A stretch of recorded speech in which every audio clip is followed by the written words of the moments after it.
dude? What's going on, buddy? How are you, man? Good. Excited. Hey, before we get started, you see this? Yeah. Benjamin Blue. Can you guys see that? do. Super We cool do. water company, but here's what's cool about them. Okay. I ordered it offline, and I didn't click the little button for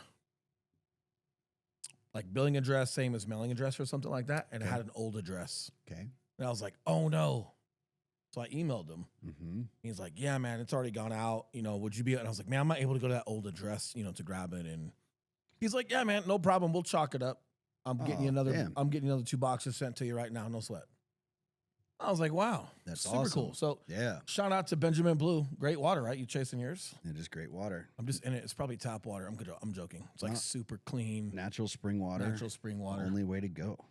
It's great, and they're just great at customer service. That's right. I That's love right. that about them. From our distributed out of Houston, but from the Black Bear Spring in Polk County, Arkansas. Isn't that cool?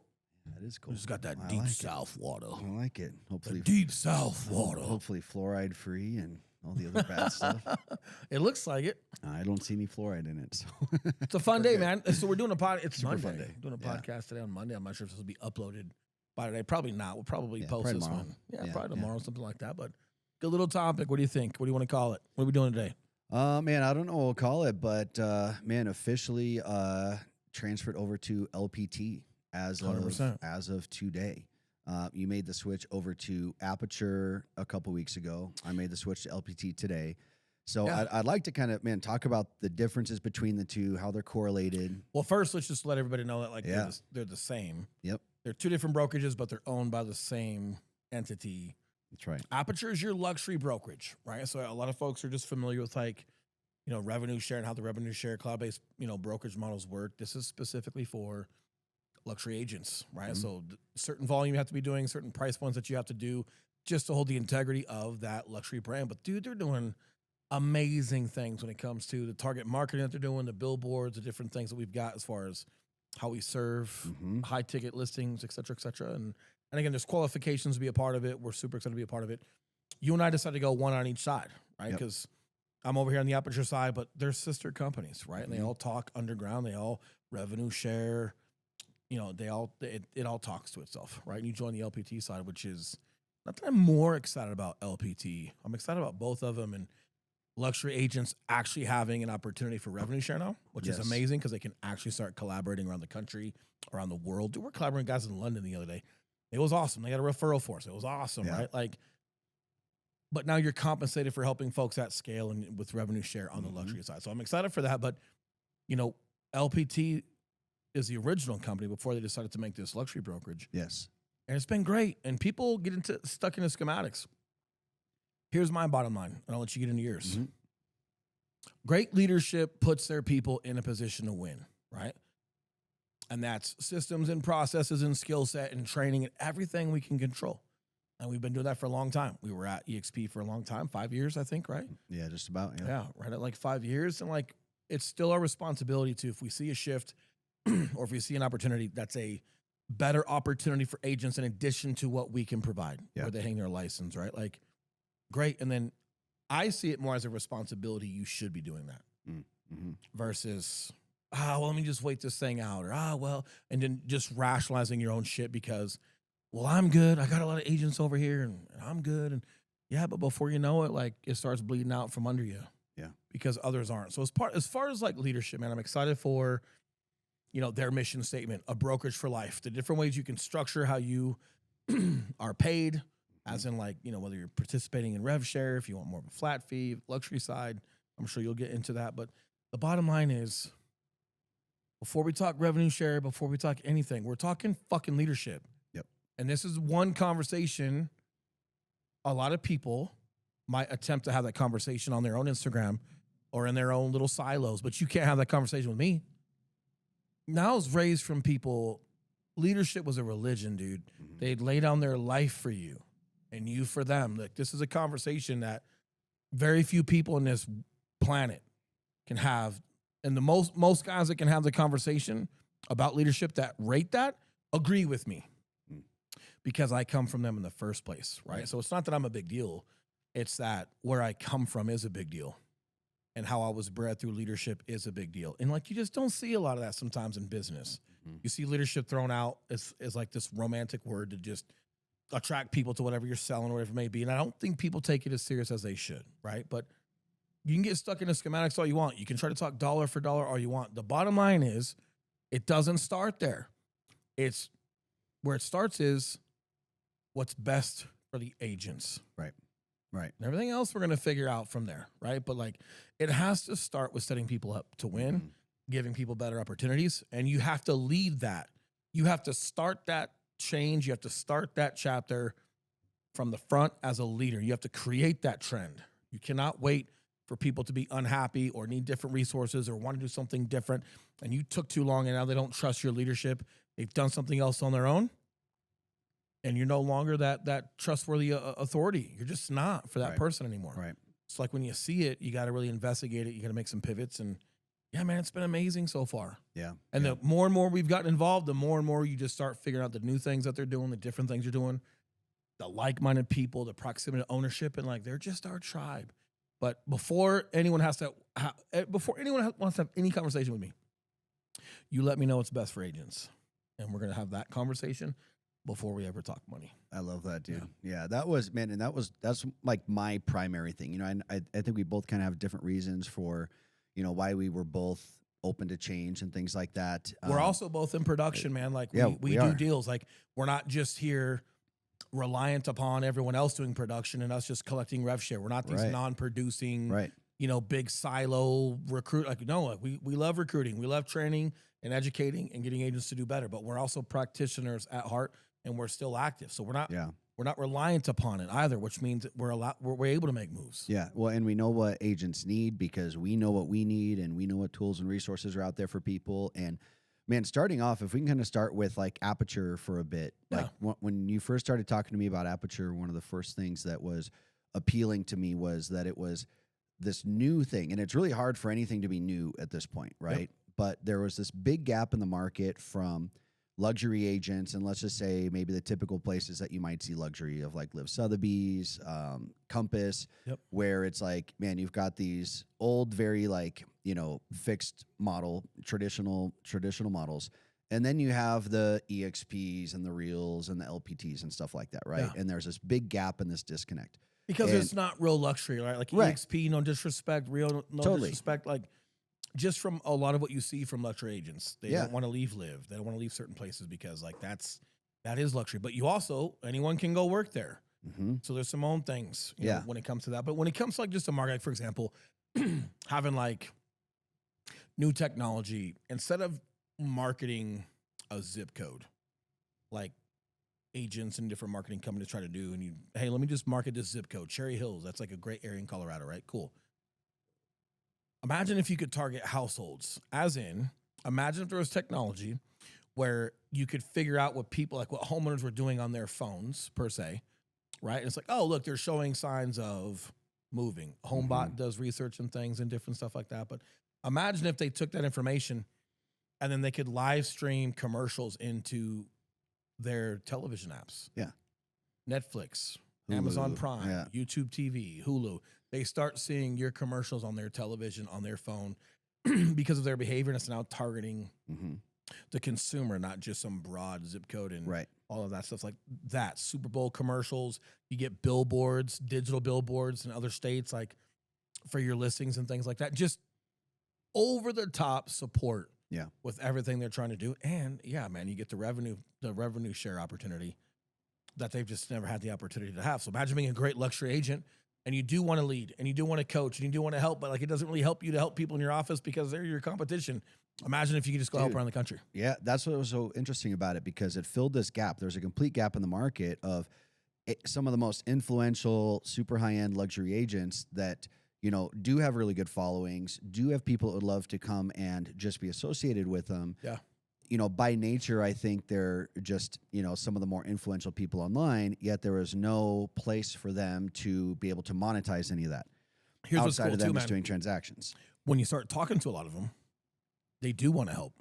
Yeah, they do. Yeah. They kind of can't. There's no platform for it. There's just not. Yeah. Right. So it's going to scale. It's going to be really cool. Yeah. And what's fun is like, it's still new, right? Like I'm pretty sure Thursday, Robert Palmer, our owner for LPT and for Aperture, I think they're going public, not publicly traded. I don't think, not that yet. That's coming as well, but Yeah. they're just making the public announcement and just launching. So this is all brand new. And then I'm agent number 1 in Colorado. He is, yeah. Will's literally I'm fucking number 1 agent. Nacho Libre. I know that doesn't mean number 1, but it just sounds cool. 100%. I want to be Nacho Libre. Yeah, and I'm like the little skinny sidekick. Yeah. But the other thing too that I think You like how I disagree with you?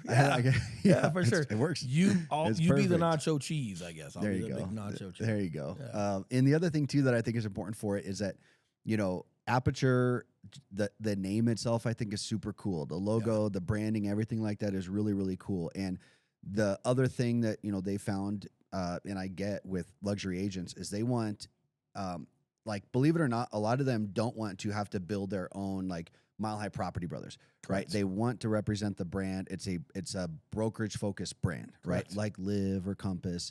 So that's the whole play with Aperture is, you know, it's their logos, it's their names that they can grow and get behind. And you want it because all the support you're going to get from it. Bro, with hyper luxury. With hyper luxury and the reputability you're going to have. Like, dude, they've already got $30 million, $45 million listings out of Miami and different places. And the branding looks amazing. It's amazing. But to support everything they're going to do, like, they literally make all of your marketing, right? Like those boxes I showed on my Instagram story the other day. Incredible. Yeah, and LPT does that as well, right? Like, obviously for the Aperture, it's just a little bit more layered as far as the different things that you get. A lot of it's digital for billboards and different stuff, but it's just, yeah, man, it's just real estate done right. Like, they're literally, when they say they're real estate first, they're really trying to just support the agent and, like, hey, what can we do? How can we get out and get in front of them to allow agents to continue to do things that are the highest and best use of their time? Yeah. Everything else we can take care of to allow them to be proficient at out meeting clients, meeting new clients, helping clients, sitting down with clients, making sure things are going well with their home or their buy side, and just if everything else can be taken care of around them. Like, when's the last time you actually felt like you had a great team around you from your brokerage? Yeah, dude. You don't. Yeah. You do now. You do now. Yeah. Right? Having a brokerage for life, it's super cool. One of the biggest, you know, gripes I've had with you know, other brokerages that we've been a part of, like literally every brokerage, you know, particularly EXP, like we talk about, like it being a platform, right? To where it's like, just like an iPhone, look at it like iPhone as a platform to, like, hey, you can send text messages and make phone calls on it just fine, right? Like, you can come over to EXP, do transactions just fine. But to really have some, to really have some cool, or LA, like to really make it cool and useful and have just really good things to help agents, we've had to come in, you and I, and build like an app on the iPhone, right? We've had to build a lot of our own stuff. Now, dude, they do offer some things that are cool for your listings and things like that, but it costs you money. What? No, they do. Like, what? They've got. Well, I know. Literally, I don't know what. Oh, I thought you were being sarcastic. Yeah, man. I mean, I am, but I literally don't know what. You can jump into the world. Like, they do different courses. They've got like some listing marketing that you can put together and some things. But they have like a design center, and it costs you money. Well, it does. You're $85 a month. No, there's but other you stuff. still have to go and like do it all. That's the problem. Well, you got to do it all, and there is some that they offer and it costs money. You got to go and do it all. Oh, and I was talking to some of our agents that were deciding to make the move, and they're just like, "Well, it's just too expensive. Like, we're already here, and then we cap, cool, but then like there's other stuff that isn't bad, but they just keep upselling us." Yeah, and you have to fucking do it. Like, that's the shit that drives me crazy. Like, we all know, like with our listings, for example. Like, I know that I should go and door hanger the 25 nearest homes. I know that I should do all it. Well, dude, we were making a lot of that for our agents. Dude, like, we're good at it. Yeah. And I don't even do it half the time. You know, like I'm just not. Like, we're busy doing shit. But if it's there and it's readily available, you can do it. Yeah. You know, and well, and that's like what LPT does. So we'll talk about LPT a little bit. Yeah, let's get into it. And like, first and foremost, just understand this. People, you know, agents specifically think that listings are easier than buyers. I think easier is the wrong word. I think I know they're more. Sure. I know they're more desirable. I get it. Like, hey, I don't have to drive buyers around because I have a listing, so I'm not driving somebody around, or I'm not. They're driving themselves, but I'm not going to all of these showings, et cetera, et cetera. Like, I got it. But listings, you know, they're still dynamic in their own right. There's a lot of trust. There's a lot of things that have to get right. You can still mess it up. Like, it's not a walk in the park. Yes, you're driving around less because it's not a buyer. I got that. Outside of that, it's very dynamic, and you got to do a lot of things well all the time, especially if you're that first realtor on that listing. Yep. And it sits, they think it's you, And if you're not doing other things to make sure that you show them analytically what you're doing online to push it, because listen, sometimes homes just sit and it's a slower time in the market and whatever. Got it. But if that's the only thing you have to say, you can't show what you're doing with paid ad campaigns and looking at analytics for where people are moving from and then putting ads into different states to just try to attract. If you can't show your value, you're not going to last long. And then that second or third agent's going to come in and they didn't do anything different. It's finally been around long enough. Someone bought it, right? Like, but it's more dynamic than people think, right? So completely. When you and have way all more of your competitive too. Yeah. So when you have all of your marketing done for you, it's like you've got a team around you that's doing some things that help assist the entire process that you're trying to figure out, which is really impressive for your clients. Yeah.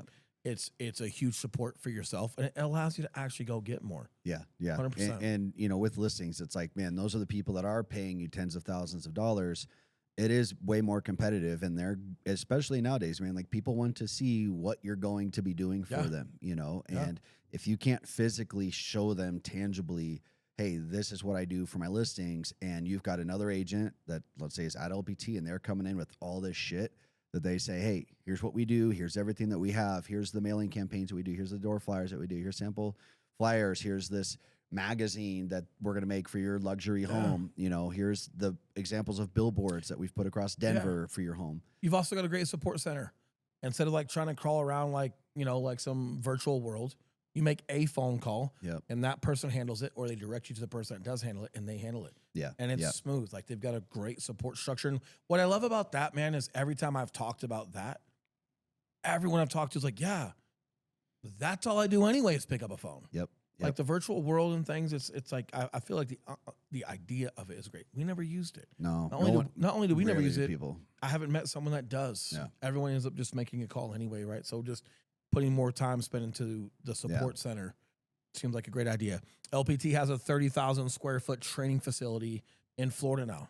So events, weekly meetings, training, you know, like going there and learning how to just do podcasts and different stuff. We're going to be out there a lot just training agents on podcasting, on YouTube, et cetera, et cetera. Like really cool to just have a home base where you can do stuff like that as well, which is awesome. But the big freedom with LPT is, yeah, man, you could do your 80-20 split, cap at 15,000 and participate in rev share and attract agents in addition to doing your deals, et cetera, et cetera. Or you can do like the flat fee thing. You can be $500 per transaction and it caps at 5,000. And you don't participate in rev share. And a lot of agents like that. And that's where people give me kickback. They go, Will, if they do that, aren't you going to make less on them if they're doing that instead of this? I'm like, dude, I don't care. I care about giving agents great options for them. I care that agents get to define success for themselves. Right? Like when I was talking to Sam, our partner, and he runs our Florida division, right? Like him and I were just talking about it. And he's like, hey, man, isn't it cool that when you come to LPT, you can decide what success looks like for you and how you want to build your career versus you go to a company and they define it for you and you have to fit into that model, right? And you just have to be them. But now you've got your rev share LPT. If you like, you can do $500 flat fee caps. You don't participate, you still have LPT luxury.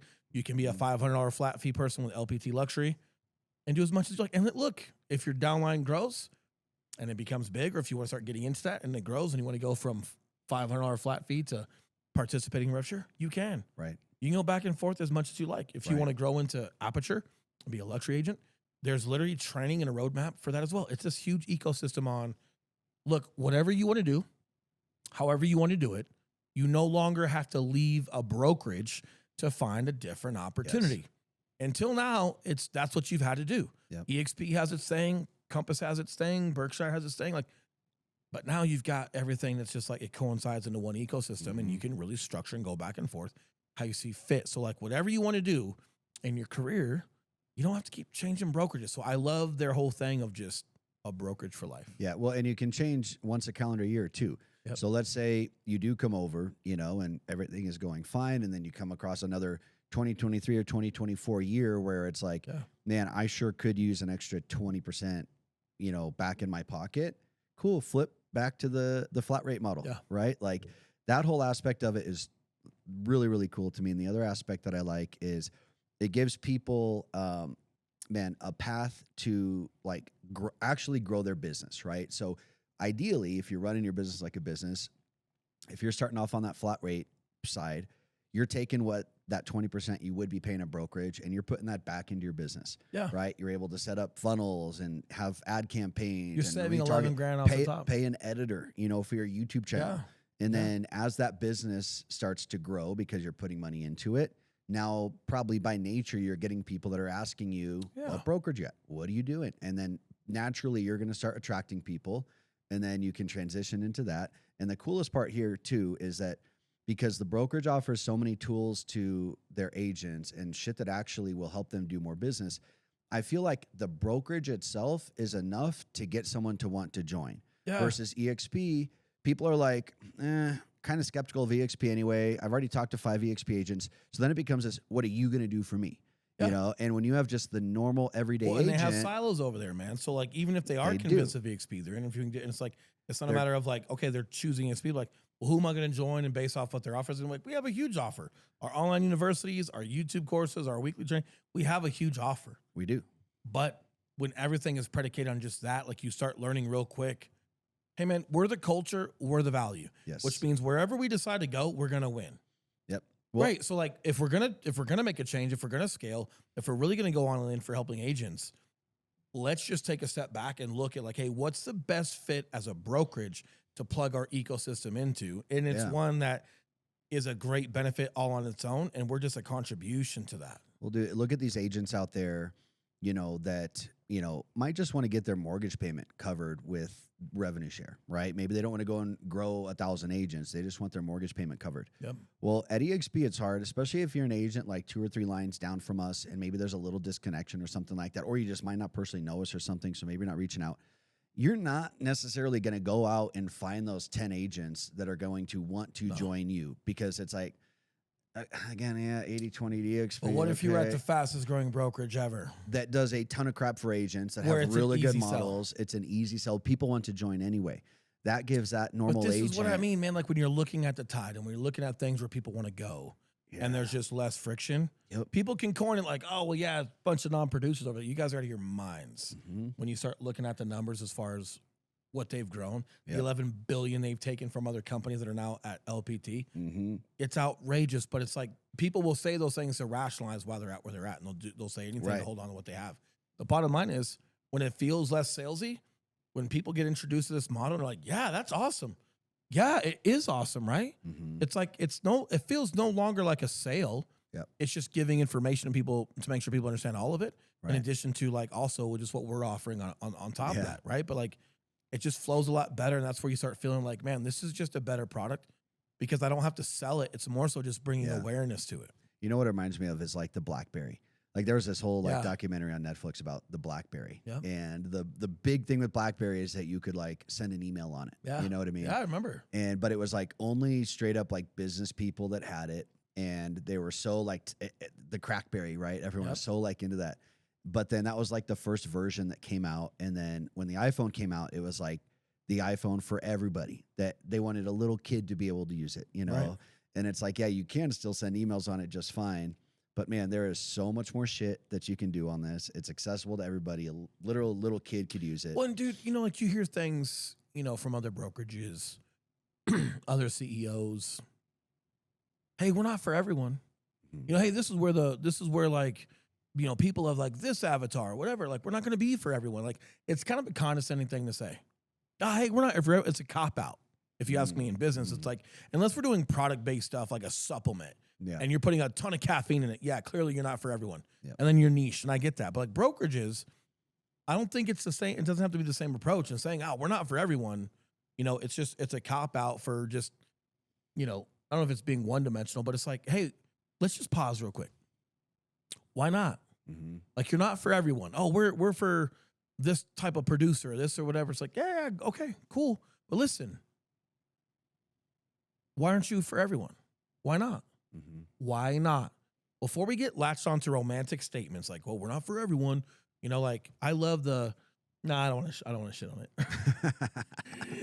It's like, no, I don't want to do it. I want to, because it's all love. But my point is, when you're a brokerage, that's an ever evolving live product. Why can't it be for everyone? Yep. An iPhone is for everyone. Samsung's for everyone, right? Like, now there's preferences, but a limited structured real estate model is like a fucking tape player now. Yeah. Yeah. Right? Like as things evolve, like you're not just a fixed product, again, like a supplement. Some pre-workout with a ton of caffeine, because I got it, but what company owns that pre-workout? Right. And then could that company be for everyone? Well, the answer is yes, because we used to make supplements. Yep. We sold them. We built stores. Kurt, right? I was number 2 in that company. A product might not be for everyone, but a supplement company could be. Yeah. Yeah, dude.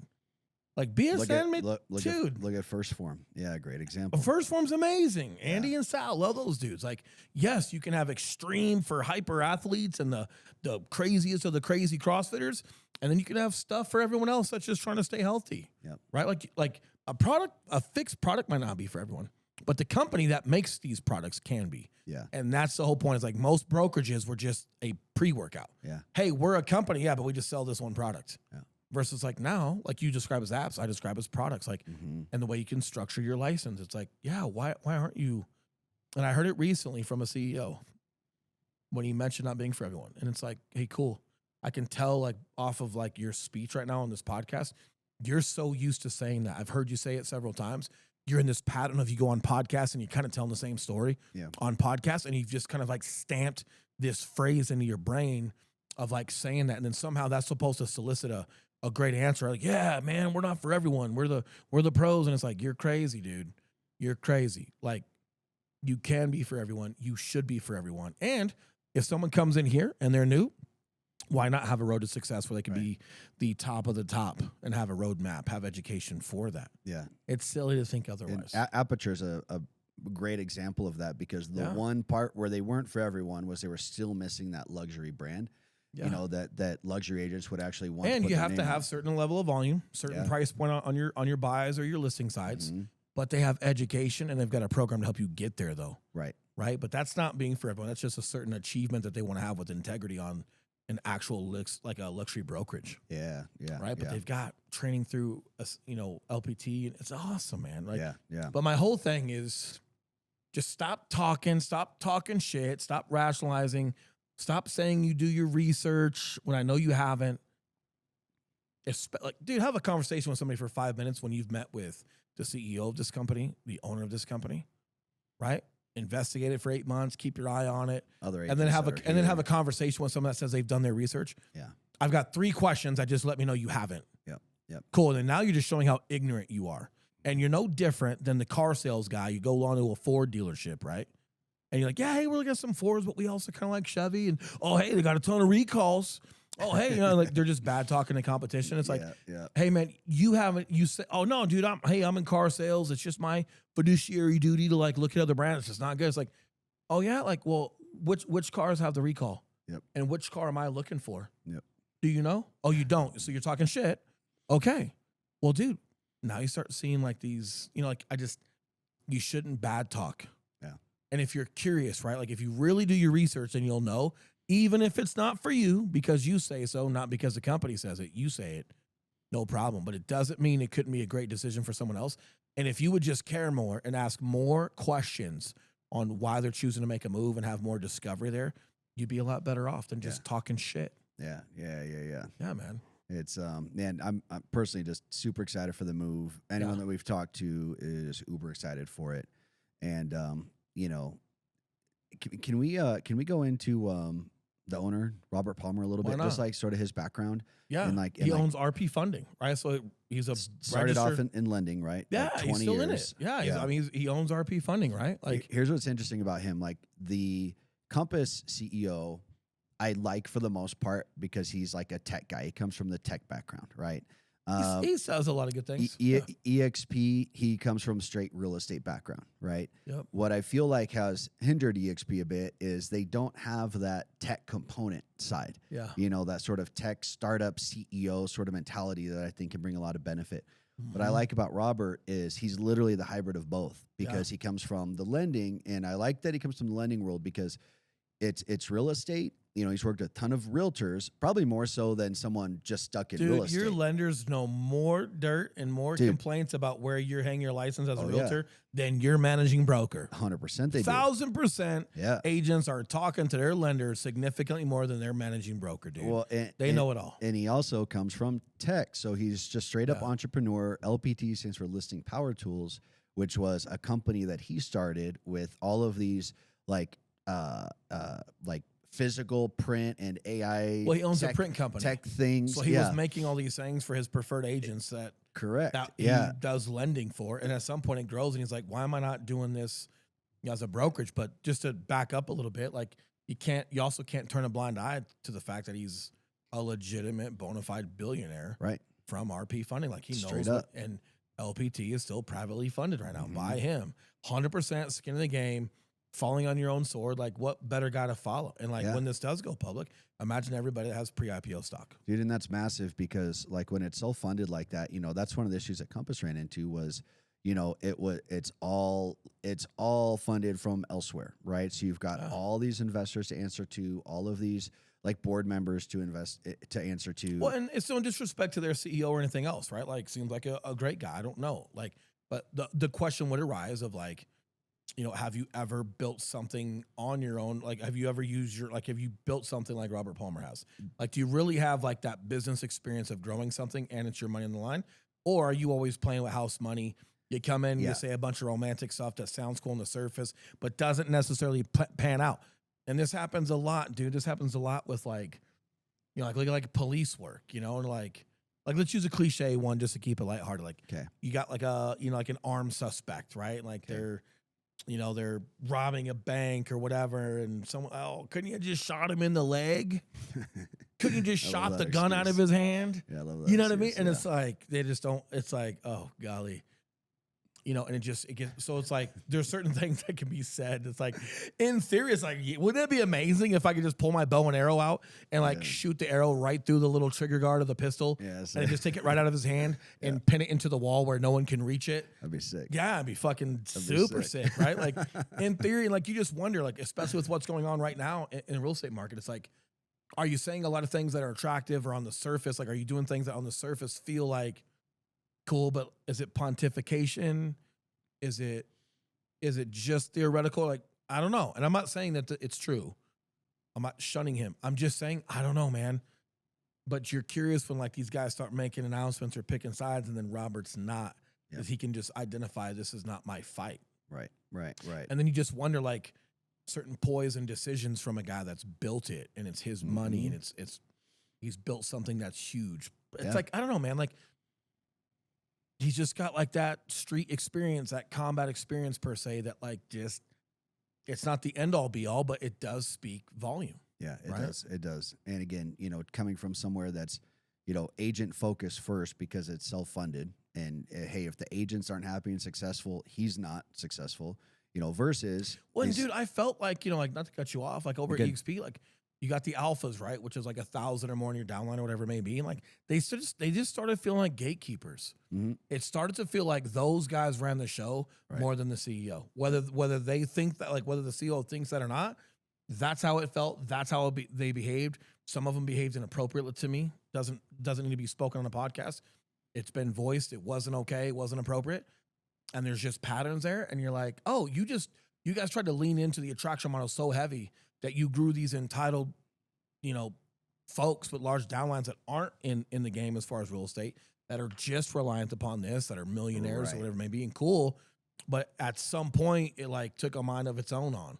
And now they run the show, and they're these gatekeepers. And just, man, like no disrespect to anybody, but like it felt that, man. And it's like, it's like a hierarchy.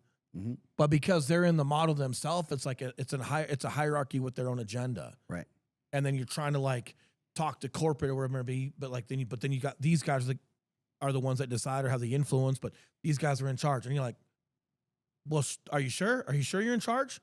Because this is what I feel down here, though. This is what you know. It's like, oh yeah, we're in charge, but these guys influence them. It's like, dude, it's interesting. So like at, you know, where we're at now, like with LPT, it's like, yeah, are you gonna have people that make a lot of money off of rev share?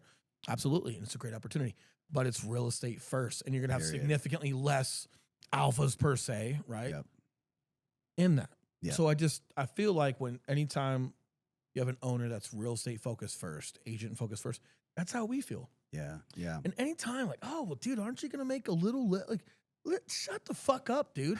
Like, stop. It's agents first, man. Yeah. And it's crazy. Like, and by the way, base hits add up. If you think you're going to make a little less per agent if they decide to do the flat rate instead of the rev share, cool.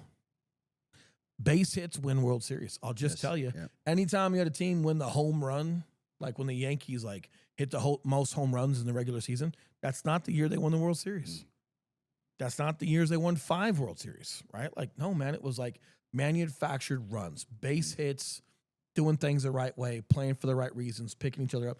And that's how I feel about agent first. If we're taking care of each other and we're putting agents in a place to win, we're also going to retain a lot more agents. 100%. So I don't care if you make a little bit more on that, but then they don't want to stay because they don't have enough options for themselves. Yep. And then you don't have the retention that you want. Yep. Now what? Yep. Right? So like, man, like the longevity, sustainability, and just feeling excited and happy about what you're putting agents in front of, man. Yeah. 100%. When you have an owner that feels the same way, good. Yep. Good. And also worth noting, we're going to be revamping our Legit Agents YouTube channel. Uh-oh. Yeah. It's a lot of fun. Yeah, that's right. You know, it's been I think frankly, like, Will and I, we've just been so, head down with our personal, agent coaching and things like that, and creating our systems and resources and all these things that we do still have and everything like that, that we haven't put a lot of focus on that channel because it's been so just direct agent. But now there's so much more to talk about being over here that I'm super excited to see our content going on that channel. And listen, like, everyone can still win regardless of where you go or who you're with. Like, you can still win, but people have to start understanding, like, don't bad talk things. Don't use names like calling people mouthpieces. Mm-hmm. I don't know if that was directed at me, but I definitely spoke to that person about the same topic he was talking about. Maybe he was hearing it from a lot of different directions, but then like you just use, oh, hey, a bunch of mouthpieces online or saying that EXP and this. It's like, hey man, don't say that, and stop saying that non-producers are the people that go to LPT. You're significantly incorrect. And per cap, you have more big teams over here now. Like, just, and here's the other thing. You don't have to say that. Like, you don't have to be a certain way to win. You can just lean into your model, like bad talking things. It just never looks good. And yeah, lately I've been kind of sticking up for us, because like, whether like we've had 2 changes. We had Berkshire, then we went to EXP, and then from EXP now we've transitioned to LPT. We never once did anything bad to a brokerage. We never once disrespected anybody. Anybody that's at EXP that wants to stay there, we're giving everything we've ever built that they could have because they're with us. They get to keep it. And if they build a downline over there, their downline can have it. Like, even though we've gone, like, could you be any nicer? Could you be any more supportive? Right. Yeah, so like, those are the things that we're really trying to do as far as like just being good dudes. So when you hear people speaking like just unbecoming, I think it's okay to have a little bit of like respectful, tasteful stand up for yourself. Yeah. Like, check that shit. Yeah, man. Every once I tend to stay away from it, but I think like right now, especially with where the market's at, what Zillow's doing, what the MLSs are doing, like what Compass is going to do. It's like right now, man, like I do feel like, hey, we can stick up for ourselves. We can stick up for agents. And like when there's a lot of distraction, a lot of unknown right now, they should know where they can go to actually get help, not just charlatans talking some shit or saying something to just convince them of something versus truly having a great model for them. So there's been a little bit of like a little spunk. Oh yeah. Well, dude, and anytime you do hear that, it generally is coming from a place of fear and you're trying to convince yourself.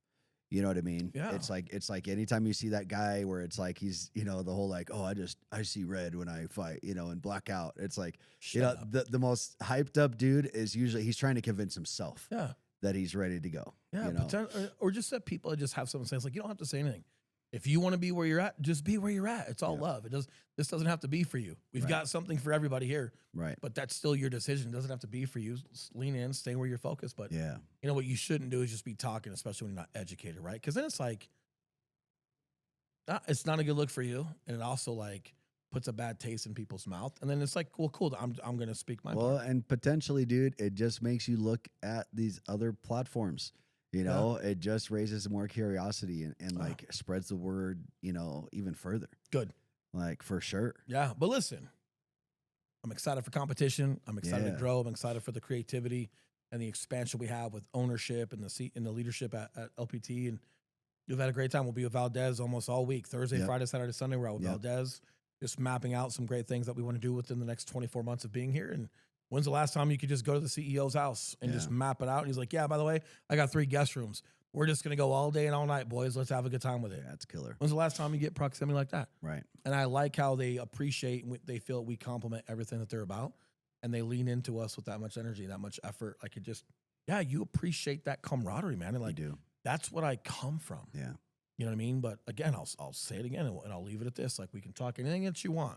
The one thing I really hold in regard and I reserve myself with is don't come over here and have your bullshit leadership conversation with me. Yeah. Because I know different, man. Yeah, you're not the guy like I've for been it. in I've been in real situations where like your word is everything, and really like, dude, just training young police officers, training young Marines, knowing what knowing they're going to deploy, knowing where they're going. Like it's a responsibility to really do your best to put people in the best situation to win and help others win, and versus like you being able to rationalize or speak something a certain way to make it sound whatever. And it's like, hey man, this is not debate class. Okay, like I'm not here to debate you and whatever. And like I know a lot of your guys' agendas. And I just politely don't agree with them, okay? Yeah. But don't sit here and try to make something sound like it's not the bee's knees when it is, but you've just got different agendas, so it benefits you to talk otherwise. Right. Cool, but just don't do that around me, because then we're going to have that fucking conversation about you just being dishonest about the research you've done and the blah, blah, blah, blah, blah, and the blah, blah, blah, blah, blah. We're just going to have that conversation about just you as a fucking person, right? We're just going to start there. Right. So that's the one thing, man. I'm proud of where I come from. I'm proud of the guys that led me. And I'm proud to feel like I do the same.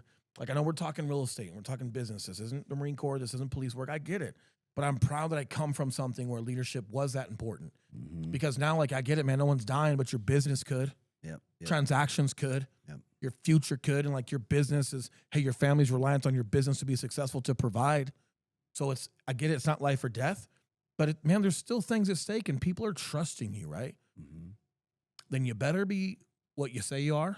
You better be in the model you think like you say you are, and you better be putting people in a position to win first. This is not you first, what I make first. This is agents first. Yeah. Right? I love that. And that's just, but I feel like we're congruent with where we're at now, and I'm excited, man. Me too, man. Me too. Right on. It's a good little kickstart into fucking Monday, the new huh? venture, man. Absolutely. Yeah, great Monday. Absolutely. Well, cool. Well, Kick that long cut. That's Let's get right. the fuck We outta here. appreciate you guys. We'll Till see next you time. next week. Redefine. We're out of here. Whiskey on the tongue and some long cut. I'ma slip it on down and turn it up. Southbound and we're trailblazing, yeah, but and the posse dirty, filthy like a spit cut. Got the moms at the gate bringing big guns. Raw records be the steak, we the A1. Speak up and we know where we came from. Welcome to the posse, let me hear you yell long